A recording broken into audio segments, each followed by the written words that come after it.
नमस्कार, स्वागत आप सभी का। मैं हूं आपके साथ पूनम शर्मा। आज मैं आपको लेकर जाऊंगी एक ऐसे गांव के सफर पर जिसने जागीरी देखी, आज़ादी भी देखी। इतना ही नहीं, इसने राजीव गांधी की मौजूदगी देखी, पढ़ाई की ऊंचाई देखी और गर्व से निकली 3 शेरों पर सवार माता की मूर्ति भी देखी। और ऐसे ही ये गांव विकास के पथ पर आगे बढ़ते हुए जिम्मेदारियों के साथ बन गया जसाई गांव। आज मैं आपको इस गांव से बनने वाले और इस गांव को बनाने वालों से रूबरू करवाऊंगी। तो चलिए मेरे साथ इस गांव के सफर पर।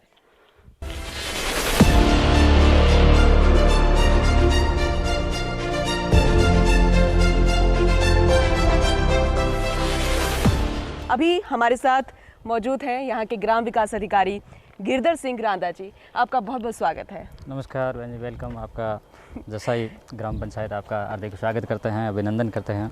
जी बिल्कुल, धन्यवाद।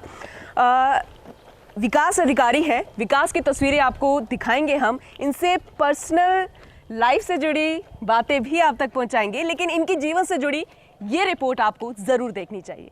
पीके टाइम्स को अभी सब्सक्राइब कीजिए और हाँ, बेल आइकन ज़रूर दबाइए।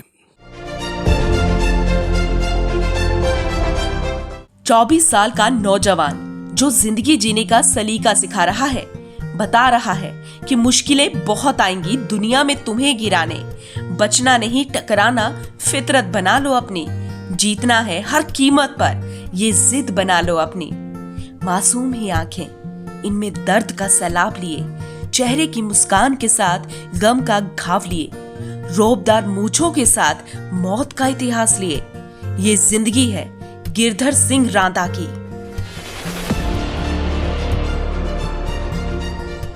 कुर्सी पर बैठ ग्राम विकास अधिकारी की जिम्मेदारी संभालने वाला ये शख्स मुसीबतों के पहाड़ों को लांघकर यहाँ तक पहुंचा है। सोचिए जरा, 2 वक्त की रोटी का ना होना, मजबूरी में होटल में खाना बनाना ताकि पेट भर सके, गरीबी के इंतहा ऐसी कि घर से 4 सदस्यों का आत्महत्या करना, अच्छे से अच्छों का हौसला टूट जाता है।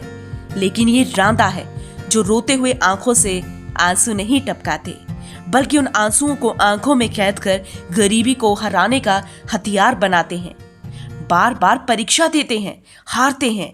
ऐसा 21 बार होता है। 21 बार की हार भी रांदा को हरा नहीं पाती। और फिर आता है वो सवेरा जहां रांदा की जिंदगी में खुशियों की शुरुआत होनी थी, ताकि अनपढ़ मां कह सके कि उनका बेटा साहब बन गया, बहन बोल सके कि उनका भाई अफसर बन गया। अब रांदा कहते हैं कि बड़ी बरसात में उड़ के दिखाए माहिर परिंदे, क्योंकि खुले आसमान में तो तिनके भी सफर कर लेते हैं। रांदा की जिंदगी के कई पहलू हैं जो अभी भी अनसुने हैं। जैसे होटल की रसोई से निकलकर उनको इस कुर्सी तक कौन लाया, वो कौन था जिसने रांदा को आत्महत्या करने से बचाया और यहाँ तक पहुँचा दिया, और अब रांदा का सपना क्या है, ये उनकी ही जुबानी हम आपको सुनाएंगे। तो रांदा जी को आपने देखा और यहाँ के विकास को भी देखा, तो अब रांदा जी को उन्हीं की ज़ुबानी सुन लेते हैं, जान लेते हैं।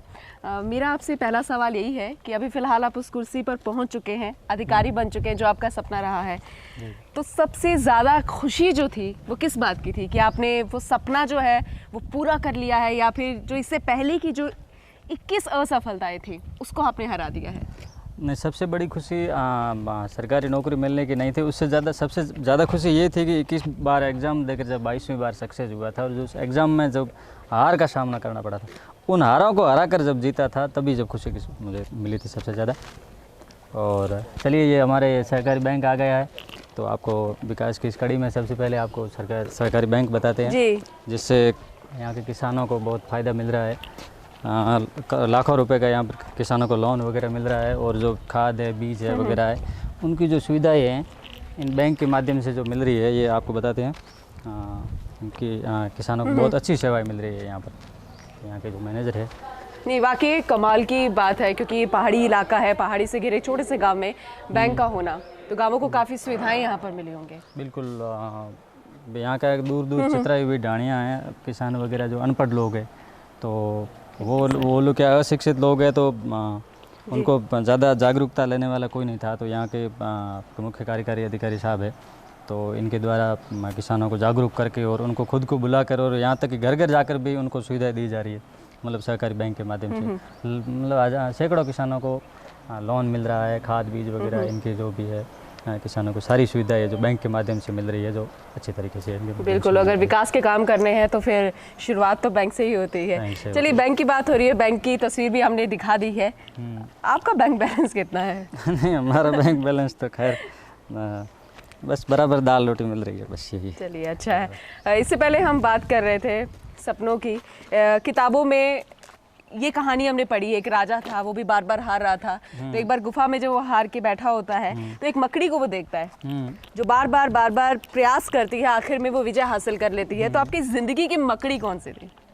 ज़िंदगी की मकड़ी तो क्या है कि भाई जी, हर चीज़ में जब हम छोटे थे तब जब ऐसे दुख वगैरह जब देखते थे परिवार में, सुसाइड वगैरह ऐसी चीज़ें देखते थे, जब ये कष्ट थे ना, वो कष्ट ही सबसे बड़ी मकड़ी थी। अब उस समय यही लगता था कि कब इन कष्टों से छुटकारा मिलेगा और क्या होगा। तो फिर जब थोड़े बड़े पढ़ने लग गए तो फिर लगा कि ये पढ़ाई है, इससे ही हम इन कष्टों से छुटकारा पा सकते हैं। अगर सरकारी नौकरी मिलती है या ऐसे अफसर वगैरह बनते हैं तो भी हम इनसे मिल सकते हैं। तो वही चीज़ बार बार एक बार मतलब खींच के इसकी तरफ। कष्ट की आपने बात की है, और जब आप प्रयास कर रहे थे इस सपने को पूरा करने के लिए तो काफ़ी ज़िंदगी में उतार चढ़ाव आपने देखे हैं, परिवार में भी काफ़ी दुख देखे हैं। तो सबसे ज़्यादा जो तकलीफ़ थी वो क्या थी? गरीबी थी या कुछ और? हाँ, मैन गरीबी भी थी सबसे ज़्यादा तकलीफ़ तो, और परिवार में जो सुसाइड वगैरह होते थे। अब ये तकलीफ़ तो सबसे ज़्यादा होती है अब किसी के परिवार में जब ऐसी कोई इंसान चला जाता है। क्या गरीबी सबसे मुख्य वजह रही है जो परिवार में हादसा हुआ? हाँ, गरीब इंसान। तो आपने आज अपनी ज़िंदगी में गरीबी को ही हटा दिया? हाँ बिल्कुल। अब चलिए, अब मेरे बारे में तो बात करेंगे, उससे पहले अपन बिल्कुल आपके साथ चर्चा लगातार जारी है। पंचायत के बारे में भी बात करते हैं।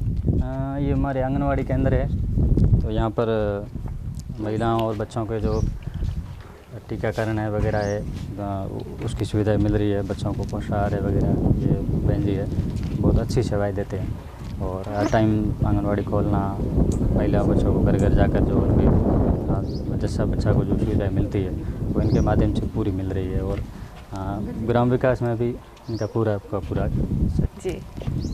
तो सुना है रांदा जी आपकी अब सगाई भी हो गई है? हाँ बिल्कुल। शादी कब तक करने का इरादा है? शादी तो 12 महीने बाद करेंगे, अभी 12 महीने हो गए सगाई की हुई। और अच्छा। और टीकाकरण की नौबत कब तक आएगी? टीकाकरण की नौबत तो अभी बहन जी आएगी, अभी टाइम है।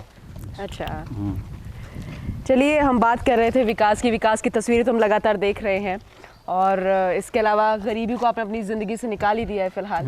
लेकिन लगातार प्रयास आप कर रहे थे उस वक्त, कहते हैं ना कि कुछ ज़िंदगी में आपको प्रेरित करता है। आज आप दूसरों के लिए प्रेरणा बन गए हैं। तो कुछ दोस्त ऐसे थे जो आपको बूस्ट करते थे उस वक्त? बिल्कुल। अगर दोस्त ना होते ना तो मैं भी नहीं होता आज इस दुनिया में। कोई खास दोस्त ऐसा? खास दोस्त एक प्रहलाद चौधरी करके मेरा दोस्त है, तो उसके द्वारा मैं क्या उसके साथ ही रहता था।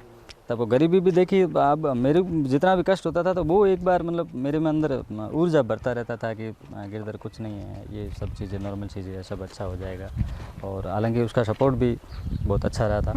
तो 9th क्लास से लेकर बाद में भी तो दोस्तों के कारण ही तो आज भी है वो? आज भी है बिल्कुल। अब हमारी तो अगर उस दोस्त को एक बार के लिए हम साइड कर दें, फिर रांदा जी जो लगातार प्रयास कर रहे थे, कई बार ज़िंदगी में कष्ट भी देखे, अगर वो सब नहीं होता तो क्या आपके जहन में भी सुसाइड का ख्याल या डिप्रेशन की वजह से कोई ऐसी सोच आपके आई थी? बिल्कुल आई थी। उसी दोस्त ने तो मुझे बचाया था उसी चीज़ से। वो नहीं तो मैंने इसी कारण तो कहा था कि मैं अगर वो दोस्त नहीं होता तो मैं भी नहीं होता इस दुनिया में। तो उसी दोस्त के कारण है आज जो कुछ है। बिल्कुल, क्योंकि ये पहलू और ये बात शायद हर कोई नहीं जानता होगा, क्योंकि आप युवाओं के बीच में बहुत ज़्यादा लोकप्रिय हैं। बच्चे आपको बहुत पसंद करते हैं, जिस तरीके से आपने लगातार प्रयास किया और ये सफलता हासिल की। ये सवाल मैंने इसलिए भी किया क्योंकि आजकल के युवा बहुत जल्दी डिप्रेशन का शिकार हो जाते हैं, बहुत जल्दी हार मान लेते हैं। बिल्कुल, छोटा मोटा कोई भी कष्ट होता है तो लोग युवा है, और यहाँ तक यहाँ तो बड़े बड़े IPS ऑफिसर भी ऐसे मतलब चले जाते हैं, सुसाइड वगैरह कर लेते हैं। तो ऐसे छोटी मोटी चीज़ों का जो मानसिक प्रॉब्लम होती है उस चीज़ को अगर हल्के में ही लेना चाहिए तो आदमी सुसाइड का ख्याल नहीं आएंगे। चलिए, हमारे आयुर्वेदिक चिकित्सालय है, इनसे मिलवाते हैं। इनके द्वारा बहुत अच्छी सेवाएं दी जा रही है। और यहाँ पर जो भी आयुर्वेद मतलब सस्ता इलाज है यहाँ पर, इनके द्वारा बहुत मतलब आसपास की दूर ढाणियों में छोटी मोटी कोई भी स्वास्थ्य संबंधी प्रॉब्लम होती है तो ये जाते हैं, उनके घर घर जाकर उनको सेवाएं देते हैं और अच्छा मतलब एक औषधि मिल रही है, बैंक मिल रहा है, आंगनबाड़ी केंद्र यहाँ पर है, बिल्कुल। काफ़ी सुविधाएं आप गाँवों को यहाँ पर दे रहे हैं। चलिए, बहुत अच्छा लगा आपसे मिलके। रांदा जी, घर में जैसे माता जी हैं वो पढ़ी लिखी नहीं है ज़्यादा, तो बहुत खुशी होती होगी बेटा साहब बन गया। नहीं बिल्कुल खुशी तो उनके तो चेहरे के हाव भाव वगैरह सब चीज़ें देखकर खुशी तो महसूस होती है। चलिए आपको इधर हमारे उप स्वास्थ्य केंद्र है जी, हमारे भाई दिखाते हैं। उप स्वास्थ्य केंद्र भी बिल्कुल यहाँ पर पास में ही है। तो किस तरीके की सुविधा यहाँ पर मिल रही है लोगों को? यहाँ पर टीकाकरण है वगैरह है, महिलाओं के अगर कोई प्रसव वगैरह होता है या सारी सुविधाएं मतलब यहाँ पर मिल जाती है। और ठीक है, आजकल सोशल मीडिया का चस्का बहुत ज़्यादा हो गया है लोगों के बीच में, तो आप भी किसी सोशल मीडिया पर एक्टिव हैं? इसके अलावा व्हाट्सएप पे आपने एक कैप्शन लिखा हुआ है, वो शेयर आपको याद है? हाँ, वहाँ से व्हाट्सएप पे मैंने लिखा है कि भरी बरसात में उड़ के दिखाए माहिर परिंदे, क्योंकि खुले आसमान में तो तिनके भी सफ़र कर लेते हैं। जब कष्ट होता है, दुख होते हैं, सामने से ऐसी विपदा आती है और उसी से टकरा कर जब कोई आगे बढ़ता है, मज़ा तो उसी बात का आता है। चलिए आपको ये हमारे है उप स्वास्थ्य केंद्र है, यहाँ पर मिलवाते हैं आपको इनसे और यहाँ पर अच्छी सेवाएं मिल रही है जी। और महिलाओं को है, लोगों को है, कोई स्वास्थ्य संबंधी प्रॉब्लम होती है तो यहाँ पर आते हैं। यहाँ पर बहन जी है, बहुत अच्छा काम वगैरह करते हैं, तो उनके माध्यम अभी भी महिलाएं कुछ बैठी हुई हैं शायद।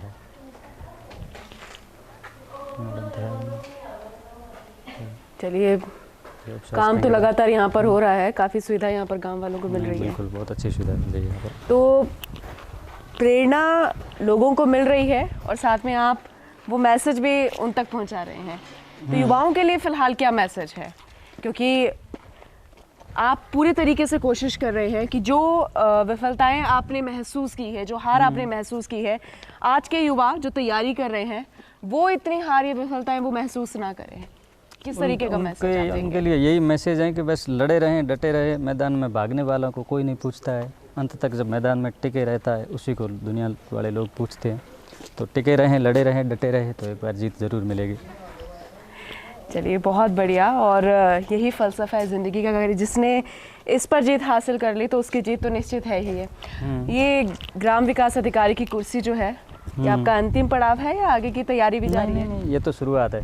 अच्छा, अभी तो ये शुरुआत ही है। आगे अभी तो सफ़र की शुरुआत हुई है, बस अभी तो आगे ही है, तैयारी कर रहे हैं आगे, और अब तो शुरुआत हुई है तो ज़रूर सफ़र आगे तक जाएगा। और लगातार आप तैयारी भी कर रहे थे और अब भी आप कह रहे हैं कि आपकी तो ये शुरुआत है, तैयारी भी आगे जारी है।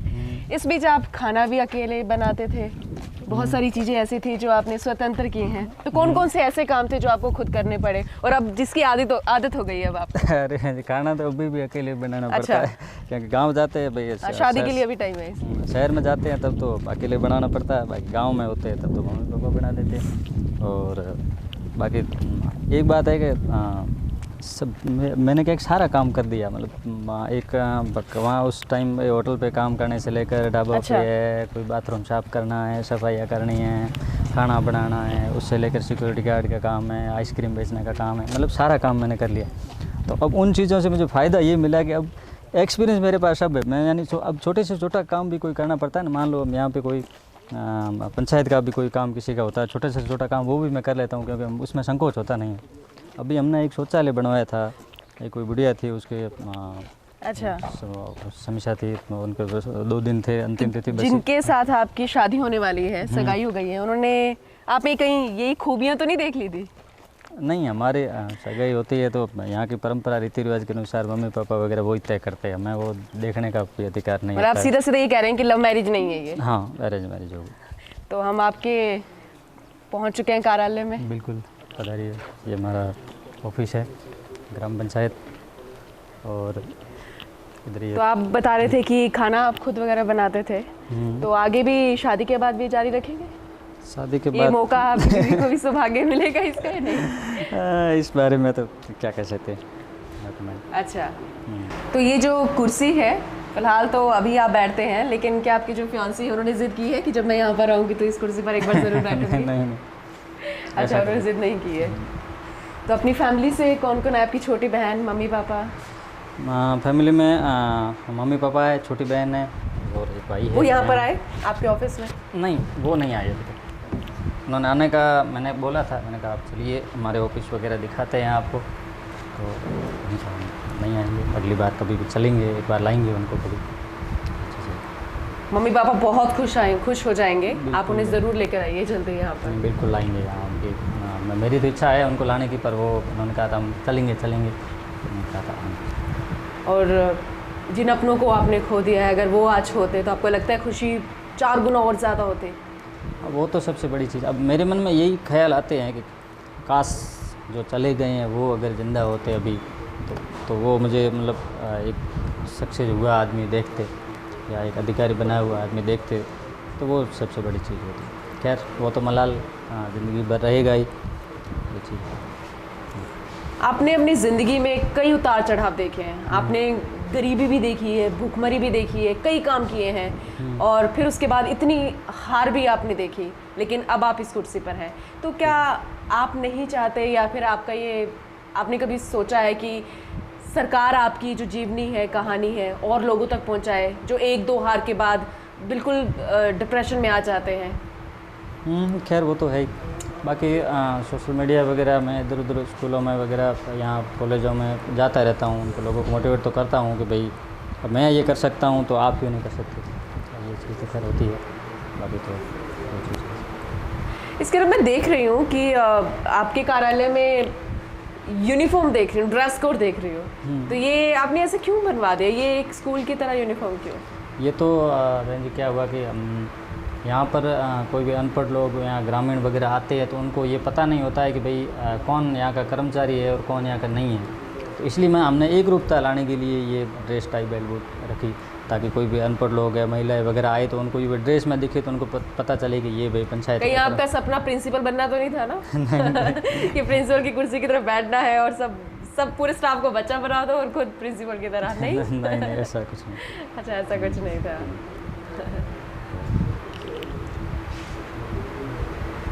और यहाँ पर मैंने सुना है काफ़ी मंदिर भी है, क्योंकि है छोटी सी जगह, लेकिन एक आर्मी की यूनिट भी है जो हर सुख दुख में साथ देती है।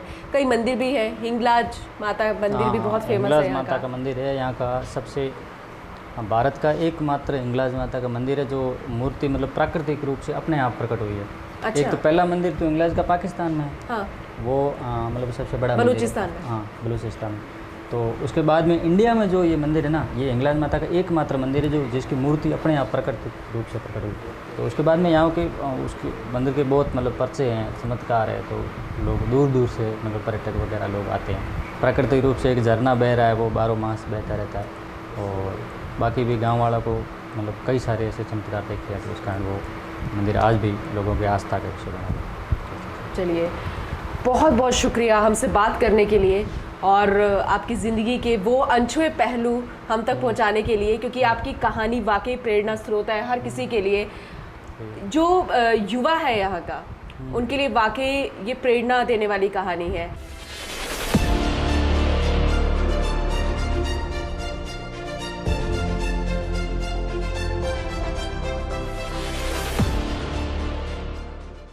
पीके टाइम्स को अभी सब्सक्राइब कीजिए और हाँ, बेल आइकन जरूर दबाइए।